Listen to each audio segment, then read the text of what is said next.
নমস্কার, কেমন আছেন সবাই? আমি নন্দিনী, আপনাদের সবাইকে আরও একবার স্বাগত জানাচ্ছি আমার চ্যানেলে আমার আরেকটি নতুন ভিডিওতে। ঘড়িতে সময় সকাল ওই 8টা সাড়ে 8টা মতো বাজে। রান্নাঘর থেকে ব্লগটা আজকে শুরু করলাম প্রচণ্ড ব্যস্ততার মধ্যে দিয়ে। আসলে আমাদের বাড়ির ফ্যামিলি মেম্বার হচ্ছে 5 জন, তবে আজকে আমাদের ফ্যামিলির মেম্বারদের সাথে আরও 3 জন যোগ হয়েছে। সেটা হচ্ছে আমার ননদের ফ্যামিলি, আমার ননদ এবং তার দুটো যে যমজ সন্তান, মানে আমাদের যে 2 ভাগনা, তাদেরকে নিয়ে আমার ননদ এসে গতকাল রাতে নন্দাই এসে দিয়ে গেছে। তো সেই দিনকার বা সেই সময়টার ভিডিওটা আমি করতে পারিনি, কিন্তু আজকে সকাল থেকে ভাবলাম যে ননদের সাথে কাটানো সমস্ত সময়টা যাতে ক্যামেরা বন্দি করে ভালোভাবে থাকতে পারে, তো সেই জন্য আজকে ব্লগটা আমি রান্নাঘর থেকেই শুরু করেছি। তো রান্নাঘরটা প্রথমে একটুখানি পরিষ্কার করে নিচ্ছি। আসলে ব্যাপারটা কি হয় না, একটা রান্নাঘরের মধ্যে বাসন মাজা, রান্না করা, আনাজ কাটা, সমস্ত কিছু মানে কাজ রান্নাঘরের মধ্যে হতে থাকে। আর রান্নাঘরটা তো আপনারা দেখেছেন যে যথেষ্টই ছোট, বিশাল বড় যে রান্নাঘর, মানে বাড়িতে যতজন মেম্বার সেই তুলনায় যে যত বড় রান্নাঘর হওয়া দরকার সেরকম কিন্তু নয়। আসলে ফ্ল্যাট বাড়িতে এরকমই হয়।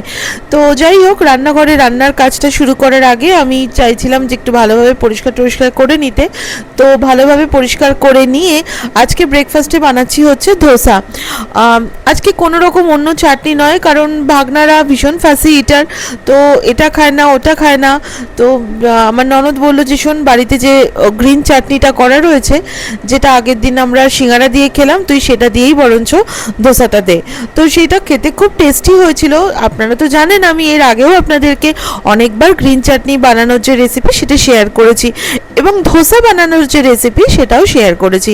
তো আজকের পুরো ডিটেলস রেসিপিতে আমি গেলাম না, একদম সিম্পল প্লেন ধোসা বানাচ্ছি। তার সাথে না কোকোনাট চাটনি, না পিনাট চাটনি, প্লেন বাড়িতে তৈরি গ্রিন চাটনি নিয়ে আমরা সবাই মিলে বসে গেছি খেতে।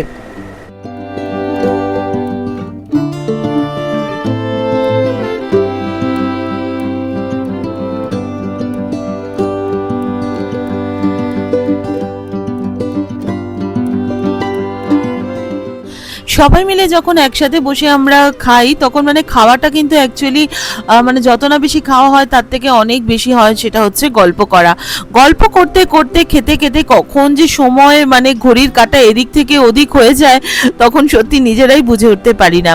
এরপরে রান্নাঘরে চলে এসেছি আবার। আজকে দুপুরে আমি বানাচ্ছি হচ্ছে চিলি চিকেন। বাচ্চাদের ডিসাইড করা মেনুই কিন্তু এই কদিন ধরে খাওয়া হচ্ছে। তো সেই জন্য, যেহেতু ওরা শাক, শুক্তো, চচ্চড়ি এই ধরনের খাবার দাবার একদম খাবে না, তো ওরা বলেই ছিল, তো সেই জন্য আমিও বলেছিলাম যে ঠিক আছে, তোদের পছন্দ অনুযায়ী খাবারই হবে। তো আজকে ফ্রাইড রাইস বানাচ্ছি আর তার সাথে বানাচ্ছি চিলি চিকেন। চিলি চিকেন সমস্ত বাচ্চারাই, আমার মনে হয় সারা পৃথিবীর বাচ্চা সবাই মনে হয় চিলি চিকেন ব্যাপারটা ভীষণ পছন্দ করে। আর একটা জিনিস হচ্ছে, সেটা হচ্ছে বিরিয়ানি। এই দুটো খাবার দিলে কোনো বাচ্চারই কোনো কিন্তু না শুনতে কেউ পাবে না।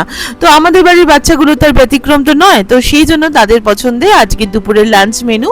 আর ওইদিকে আমার মেয়ে তার পিসির সাথে স্কুলের কত রকমের প্রজেক্ট কি হচ্ছে না হচ্ছে সমস্ত কিন্তু তার পিসির সাথে সে আলোচনা করছে।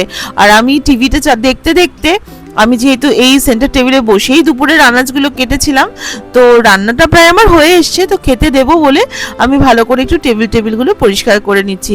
জেনারেলি রোজ যে ডাস্টিং করি বা যেভাবে রান্না করি একদম সেরকম নয় আজকের ব্লগটাতে কোনো সেইভাবে রেসিপিও আমি শেয়ার করিনি। একদম নর্মাল বলতে পারেন যে আমার লাইফে যা যা ঘটছে সেই মানে কিছু জিনিসগুলো নিয়েই, সেই কিছু ক্লিপিংস নিয়েই কিন্তু আজকের ব্লগ।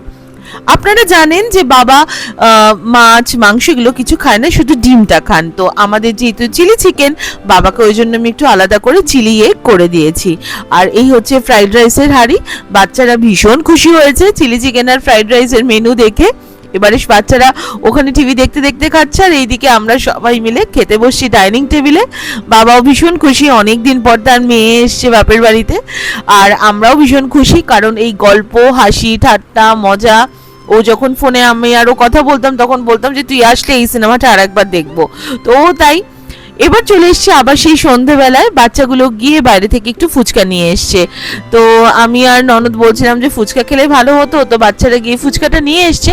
সবাই মিলে এইখানে টিভি দেখতে দেখতে দারুণ করে ফুচকা খাচ্ছি। আর বাবা মানে যেহেতু বাইরের খাবারটা পছন্দ করে না, বাবা বলছে যে এই টক জলটা খেও না, কিন্তু আমরা তাও কে কার কথা শোনে, আমরা তো টক জল দিয়েই ফুচকাটা খাচ্ছি।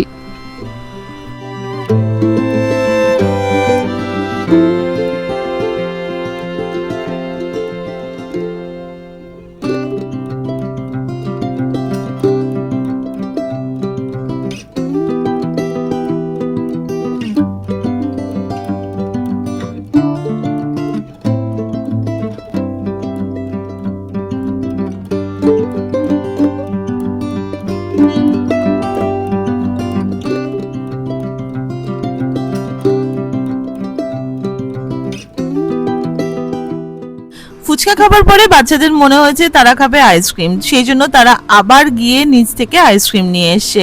আর এই বাটারস্কচ আইসক্রিম এটা কিন্তু খেতে ভীষণ ভালো লাগে, তাই আমিও আর লোভ সামলাতে না পেরে আমিও একটুখানি আইসক্রিম খেয়ে নিলাম। তারপরে সবাই যে যার মতো গল্প টল্প করছিল, আর আমি এদিকে রাতে যে খাবারটা ডিনারের প্রিপারেশন করছিলাম, আজকে রাতে তড়কা বানাচ্ছি। আর ওদিকে মা আর আমার ননদ ওরা দুজনে টিভির মধ্যে আমারই ব্লগ চালিয়ে বসে বসে দেখছে। আর আমি এত হাসি পাচ্ছিল, দেখিস না বলছে, না না না আমার খুব ভালো লাগে তাই আমি দেখব। আর এদিকে বাচ্চাগুলো যেহেতু বড় টিভিটা ওইদিকে অকুপাইড, সেজন্য বাচ্চাগুলো এদিকে ল্যাপটপ নিয়ে ঘরের মধ্যে এসি চালিয়ে সিনেমা দেখছে, আর রাই তার সাথে প্রজেক্টের একটু কাজও করছিল।